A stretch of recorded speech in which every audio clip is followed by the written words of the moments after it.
Northcutt is our CEO. Okay, we're going to give people just a few minutes to jump on. But if you want to tell us in the chat where you guys are tuning in from or any questions you have for us, we would love to answer those today.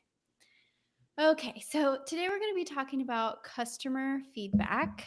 And we're so glad that we get to spend a few minutes of our day with you.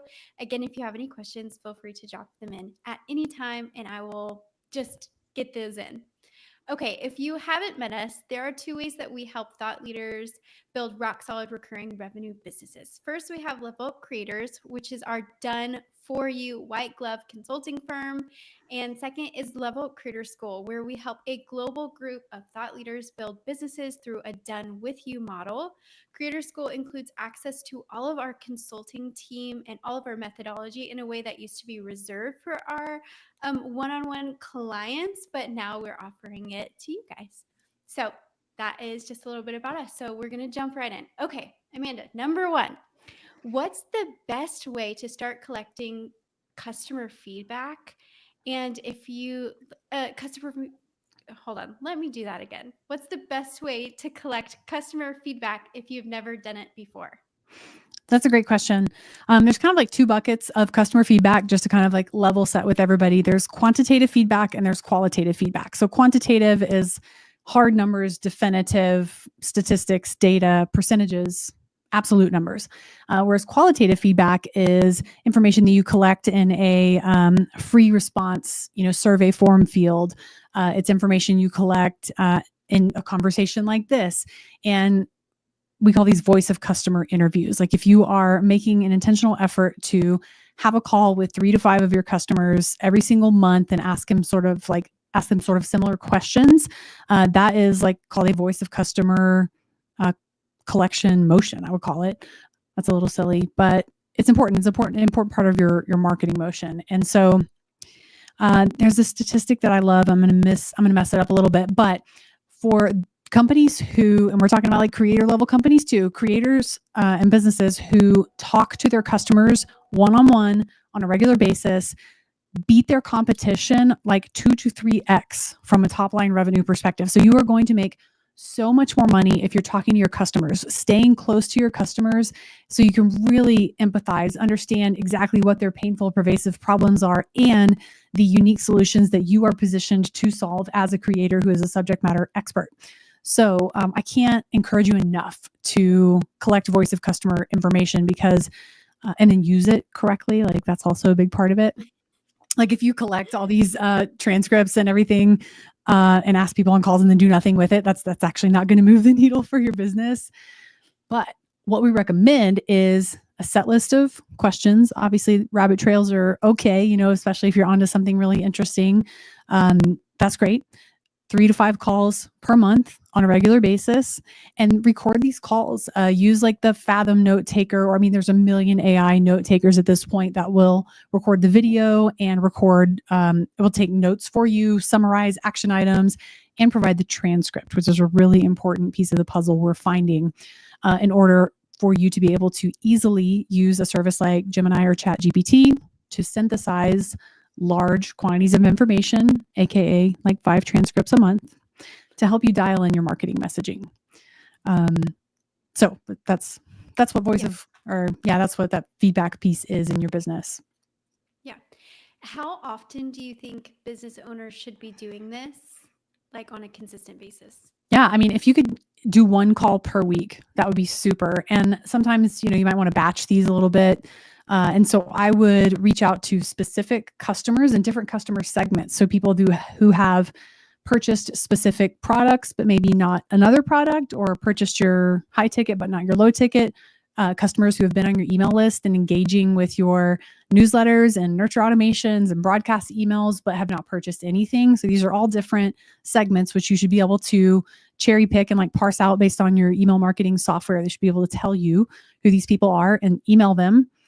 Reduce friction. Say like, hey, I would be so grateful to have 20 minutes of your time so that I can make sure that I am understanding my customers to the best of my ability. Like I really value your feedback. Could you click this link and book 20 minutes of time with me, and use Calendly or, some service like that where people can book on their own at their convenience.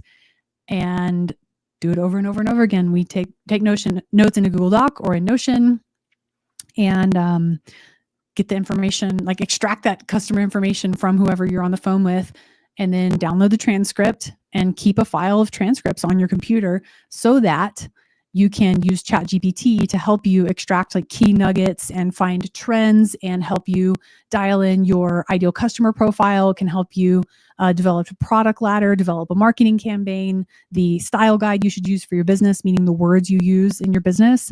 So it's like a total gold mine. It's an exponential lever. We talk about that a lot at our business. Like, what can we do that's going to make the highest impact? Like smallest effort for the highest impact. And I definitely firmly believe that these voice of customer interviews are that for every single business, if you are leveraging the transcripts in the way that I'm talking about in order to better inform your business operations and how you present yourself to the world with a great degree of empathy and providing the right solutions to the right people in the right way at the right time. Yeah. What is the biggest mistake you see people making when they're collecting their customer feedback? Asking bad questions that like aren't helpful. We're actually hosting a webinar October 21st. Catherine McGarvey, who I've interviewed for the Level Up Creators podcast, she's a treasure trove of knowledge. She is a professional customer interviewer. So she's a third party that will come in and interview your customers and give you amazing output and feedback and information that will drastically move the needle in your business.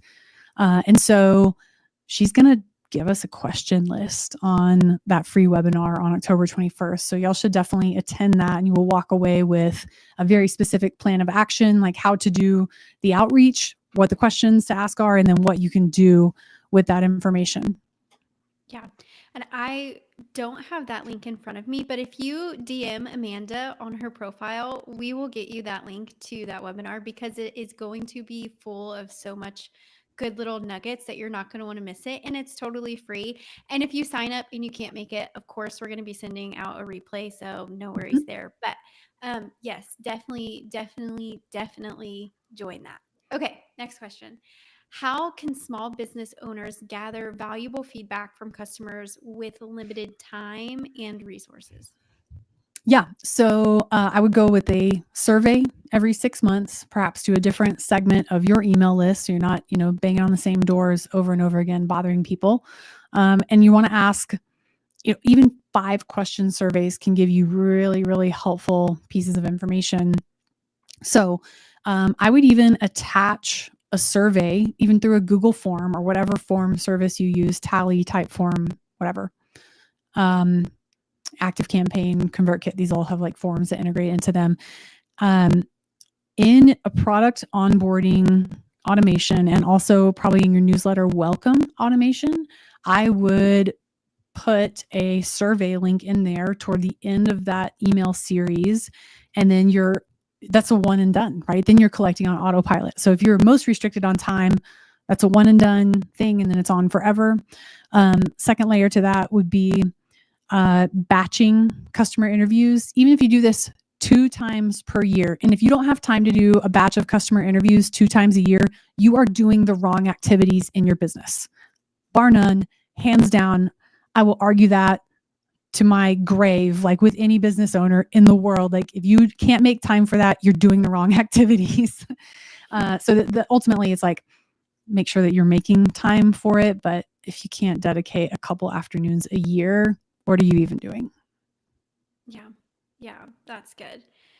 So once you do collect feedback, how do you prioritize the feedback that you do receive? Yeah, that is a really good question, because some people are going to give you answers that are like, and ideas that are way out in left field. And we used to deal with this a lot. When I was like a chief revenue officer at a software company, you get requests all the time from software users. I'm sure we've all made requests, like feature requests.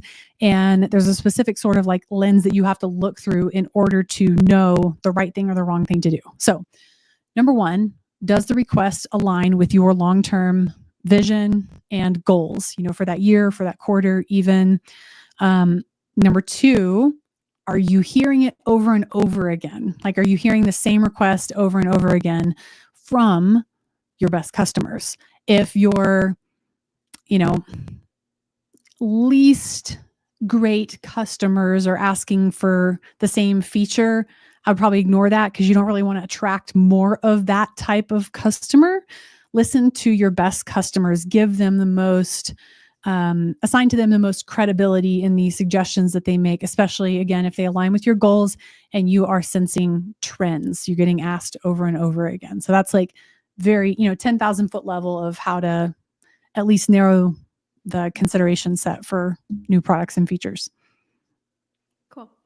Do you have any parting shot, any extra little nugget you want to impart in us before we leave about customer feedback?